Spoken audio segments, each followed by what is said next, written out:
We made the cuff body to try and eliminate variation in cuff selection personnel to personnel.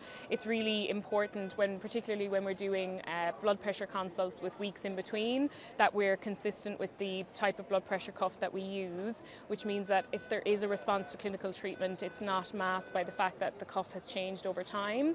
I suppose the traditional way of measuring blood pressure cuffs was 40% the circumference of the limb in canine patients and 30% the circumference of the limb in feline patients, and that can often be very subjective. 30 and 40% is a hard way to measure, particularly in circumference, particularly then if you have hairy patients or patients with shorter legs and different conformation of limbs. So this is more of an objective way to measure your blood pressure cuff and just eliminates that variation. So it very simply goes around the circumference of the limb, and wherever my cuff falls in the dotted line will indicate what cuff selection that I'll choose for that particular patient.